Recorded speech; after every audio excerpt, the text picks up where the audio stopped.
La palabra del concejal Ricardo Rodríguez comentando sobre el proyecto de comunicación que presentaron anoche en el recinto del Honorable Consejo Deliberante, apoyando al comunicado que días atrás emitió el Registro Único de la Verdad de la provincia de Entre Ríos. Y estamos con el coordinador justamente del Registro Único de la Verdad, el doctor Marcelo Boiquinza, a quien agradecemos muchísimo. Marcelo, muchas gracias. Muchas gracias por atendernos esta noche. Es complicado en este horario muchas veces, por eso valoramos el esfuerzo de haberse comunicado con nosotros, porque queremos en principio saber qué sintió, doctor, cuando escuchó las declaraciones de la candidata a viceintendente Mariela Weimer. En lo personal, siendo usted querellante justamente en los juicios por los casos de crímenes que se produjeron en la provincia de Entre Ríos.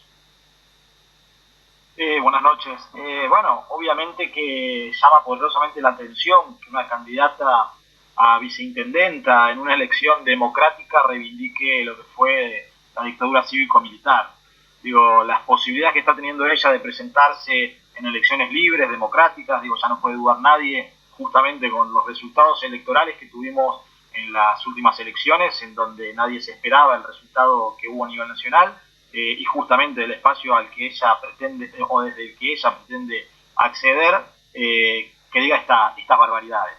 A esta altura del partido, en los 40 años de democracia, en donde todos los partidos políticos, todas las fuerzas políticas, todas las fuerzas políticas democráticas estamos celebrando y hemos celebrado, por supuesto, estas elecciones también, que haya este tipo de alocuciones, este tipo de intervenciones en medios locales, realmente que sorprende. Sorprende, asusta y obviamente lo primero que nos imaginamos, que pensamos, es si esta mujer, esta candidata, conoce la realidad de lo que fue el terrorismo de Estado en nuestra provincia.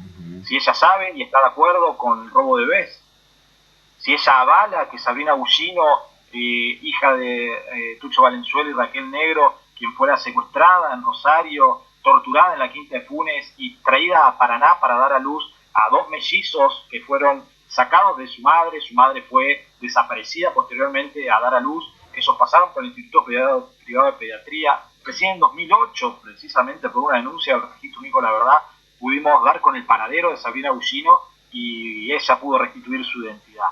Respecto a su hermano mellizo, todavía se encuentra en la condición de detenido desaparecido. Precisamente el viernes que viene va a haber en Paraná una audiencia en donde vamos a revisar las penas a los médicos que intervinieron en lo que fue el paso de los mellizos por el Instituto Privado de Pediatría. Así que bueno, que ella diga a ver si está de acuerdo con lo que fue el robo de bebés, si ella está de acuerdo con lo que fueron los vuelos de la muerte en el Delta Entrerriano. Hemos tenido en este último año numerosas visitas, inspecciones a lo que es el Delta Entrerriano, y metiéndonos en las islas para hablar con los isleños que nos contaron cómo arrojaban cuerpos vivos de los aviones y caían como paquetes en el Delta Entrerriano. Que nos diga si ella está de acuerdo con que hayan arrojado cuerpos vivos de personas, de mujeres, si está de acuerdo con que las monjas francesas hayan sido tiradas de la bahía de San Borombón, si está de acuerdo con las torturas, que diga todo eso, si está de acuerdo con la desaparición forzada de personas, y si tanto le preocupa la seguridad. Pensemos cuántas personas desaparecieron en Ramírez en el último año. En los últimos 10 años, ¿cuántos homicidios hubieron en Ramírez? ¿Es tal real la seguridad o la inseguridad en Ramírez? ¿O es algo implantado de los medios de comunicación desde Buenos Aires? Es entendible la situación en Santa Fe, en Rosario, en Buenos Aires, pero no es la realidad de Ramírez. No hay homicidios en ocasión de robo en Ramírez. Sí hubo homicidios, y no en ocasión de robo, sino ideológicos durante la dictadura, claro, que es lo que ella reivindica. Sí. Entonces, ¿qué pretende? Poner una seguridad en una ciudad donde no hay, al menos de este tipo de inseguridad. Después sí discutamos lo otro, que la democracia falta, por supuesto. Queremos que todos coman, que todos tengan techo, que todos tengan trabajo, que no nos roben ni siquiera el celular. Es cierto que ese robo sí, esa inseguridad puede existir en Ramírez, pero estamos hablando de otra cosa. Estamos hablando de robo de bebés, estamos hablando de asesinatos, de desapariciones forzadas, de robos, porque también hubo robos en la dictadura, cuando se producían los secuestros. En este momento estamos empezando o intentando avanzar en la restitución de los bienes que se robaron, porque los militares no solamente mataron, asesinaron, secuestraron, torturaron, sino además fueron unos ladrones porque se robaban los bienes de las víctimas. sí. Doctor, Entonces, sí. estaba Sí. todo bien en la dictadura. Sí, sí, sí, sí. Ella cuestiona que durante la dictadura no había delincuencia, no había droga, no había inflación y no había planes sociales, ¿no? Eso en defensa de su pensamiento, doctor. ¿Qué le decimos a las personas que piensan como ella? Porque debe haber otras personas en la Argentina que piensan igual que ella, ¿no? Primero, que ese mundo que pregonan no es así. Digo, en la Argentina teníamos un país antes de la dictadura Sí. sin inflación, sin deuda externa, y a partir del año 76 que se instaura un modelo económico que se espera aún en nuestros días, se quintuplicó la deuda externa. Empezaron a aparecer las villas miserias por todo el Gran Buenos Aires. Las villas miserias que hoy tenemos en todas las ciudades más o menos grandes de la Argentina no existían antes de la dictadura. Eso vino a instaurar el modelo neoliberal. Entonces no es cierto que en la dictadura se vivió mejor. La dictadura vino a instaurar la pobreza en la Argentina. No es cierto que vino a cambiar la Argentina y a erradicar la delincuencia. La vino a traer, porque sabemos que no la pobreza trae delincuencia, sino las grandes diferencias sociales que se marcan en los países donde pasa el neoliberalismo, es donde más delincuencia hay. Es decir, no los países más pobres, sino donde la brecha entre los ricos y los pobres es mayor. Y eso pasó durante la dictadura. Antes de la dictadura, el PBI participaba la mitad de los trabajadores del PBI. Hoy está muy lejos de eso. Entonces, yo sé que es muy difícil esto que estoy señalando, pero que no es cierto que durante la dictadura no había inseguridad. Hubo 30.000 desapariciones, hubo robo de bebés, reitero, hubo robo de bienes, y en la actualidad nada de eso ocurre. Y además, la gravedad es que en ese momento eso estaba avalado por el Estado, era el Estado el que se había convertido en terrorista. De ahí la palabra terrorismo de Estado, porque es el Estado el que se convierte en terrorista. Hoy en día, si una persona comete un delito, va a tener todas las garantías del debido proceso.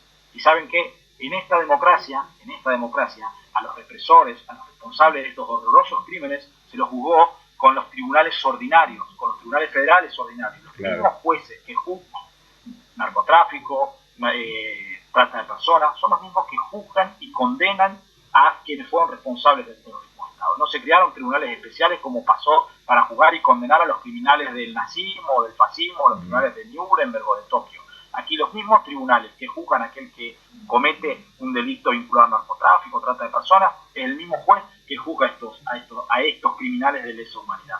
Entonces, hay un gran debate hacia el interior de los organismos de derechos humanos, hacia el sector más garantista, precisamente, que señala que este tipo de declaraciones como la de la candidata a viceintendenta no deben ser sancionados. Yo adhiero a que sí, que se debe crear una ley que sancione a quienes reivindican y generan este negacionismo hacia lo que fue el terrorismo de Estado. Ya hay sentencias, más de 1.200 condenados en todo el país, más de 1.000 sentencias en todo el país durante los últimos 15 años. No hay lugar a dudas que lo que pasó en Argentina fue lo que dicen esas sentencias. Ya los tres poderes del Estado, y incluido el gobierno de Macri. O sea, no es que esto es una cuestión de un sector político. Durante el último gobierno de Juntos por Cambio, de Cambiemos, los juicios continuaron, las sentencias siguieron saliendo, independientemente de algunas cuestiones políticas también que hay que entender en ese gobierno. Pero los juicios siguieron. Y siguieron precisamente por esto, porque tenían todas las garantías del debido proceso. Y como tenían todas las garantías del debido proceso, y como esos juicios no pudieron ser cuestionados por nadie, es que hoy los juicios siguen. Claramente su posición, doctor, es incompatible con su presentación como candidata a viceintendente por la ciudad de Ramírez, porque puede presentarse justamente como candidata a viceintendente porque estamos transitando un periodo democrático. Para usted, ¿ella debiera avanzar con su candidatura a partir de estas declaraciones o debería dar marcha atrás como pidió, por ejemplo, la Unión Cívica Radical, porque claramente se metió con la figura del doctor Raúl Alfonsín al decir que por qué Alfonsín, en vez de darnos 40 años de democracia, no nos dio 40 años de dictadura. El Comité Provincia, el Comité Capital, perdón, ha emitido también un comunicado pidiendo que ella no avance con su candidatura. ¿Cuál es la posición del Registro Único de la Verdad en este sentido? Nosotros creemos que quien debe tomar acciones y sanciones es el propio partido político. Digo, La Libertad Avanza no puede permitirse tener dentro de sus filas a este tipo de personajes que claramente atentan con la democracia. Pero bueno, la candidata vicepresidenta de La Libertad Avanza es también del sector negacionista y bueno, ha tenido expresiones muy similares y muy en línea con lo de esta candidata. Así que no creo que haya ningún tipo de sanciones y bueno, simplemente un llamado a la ciudadanía, sobre todo a los jóvenes, que es entendible y atendible que estén muy desenamorados de la política y pretendan que venga un cambio, pero que pensemos que es ese cambio y también pensemos a quién se pretende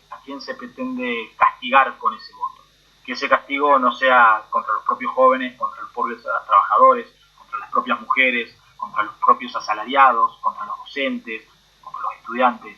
Mucho ojo, y hago un llamado a la reflexión sobre todo a los jóvenes, a los trabajadores, a las mujeres, a los homosexuales, a la gente de la diversidad, a los pueblos originarios, a todas y todas las minorías que hay en nuestra provincia que no acepten espejitos de colores. Hace 500 años aceptamos espejitos de colores y así terminó nuestros pueblos originarios. Uh-huh. La candidata Weimer, por supuesto, ha sido durante todos estos días objeto de rechazo de gran parte de la sociedad. Seguramente somos más en Argentina los que estamos a favor de la democracia, doctor, y valoramos el trabajo que se hace desde organismos como el Registro Único de la Verdad de la provincia de Entre Ríos, que desde hace años está intentando construir una provincia y un país mucho más democrático. Sí, por supuesto, y sentados sobre las banderas de verdad, memoria, justicia y democracia. Sí. Doctor, le mandamos un abrazo grande, le agradecemos muchísimo esta comunicación y quedamos a disposición.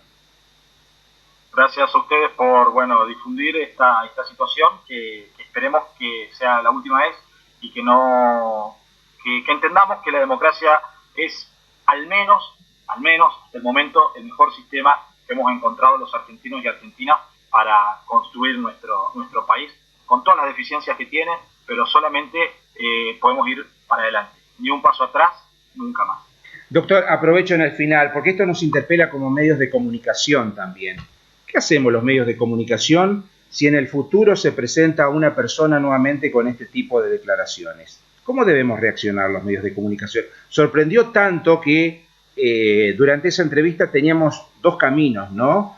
O repreguntar para que ella siga profundizando en su postura o dejarlo ahí. Optamos por este segundo camino, que no sé si fue el correcto o no, en definitiva, pero nadie del espacio político brindó declaraciones también y no sabemos si están de acuerdo o no con la postura, o si es una postura individual de la candidata o es una postura que comparte toda la lista aquí en la ciudad de Ramírez, ¿no? Entonces digo, en el futuro, ¿qué hacemos? Porque ella pudo decir lo que dijo precisamente porque estamos en democracia. En dictadura no lo hubiese podido decir, no hubiese podido expresar su pensamiento. Claramente nadie en dictadura puede ir a un medio de comunicación. Correcto. Y decir, ojalá que Videla nos hubiese dado democracia y no dictadura. Correcto. Esa persona hoy estaría desaparecida. Ella está desaparecida pero por la vergüenza de sus dichos. Está escondida en Ramírez, porque no puede salir a la calle por el repudio que genera. Porque todo el arco político, desde el radicalismo al peronismo, al comunismo, al humanismo, que cambiemos, todos han repudiado los dichos de esta candidata Weimer. Así que desde los medios de comunicación lo que yo entiendo que hay que repreguntar y dejar en offside y que que quede expuesta su postura, porque de nuevo, si hay algo que ya quedó claro, independientemente, aún aquellos que sigan sosteniendo que en la Argentina hubo una guerra, no pueden explicar qué culpa tenían los bebés que se robaron, qué culpa tenían las mujeres embarazadas que tiraron de los aviones, eso no lo pueden explicar. Por más guerra que haya, fueron crímenes horrorosos. Y eso es inexplicable. Y ante eso ella debe dar cuenta. ¿Qué piensa de la apropiación de Sabrina Ullino? Que lo diga, que lo diga. Y esas son las preguntas por ahí que esperamos para un futuro tengan a mano los periodistas y las periodistas para hacerle a estas personas, interpelarlas acerca de estas cuestiones. Un abrazo, Marcelo. Muchas gracias por estos minutos. Muchas gracias. El coordinador del Registro Único de la Verdad de la provincia de Entre Ríos, brindando justamente explicaciones sobre el comunicado que emitió días atrás, luego de escucharse aquí en este medio las declaraciones de la candidata a viceintendente Mariela Bemer. Hacemos una pausa muy breve y ya seguimos con más noticias.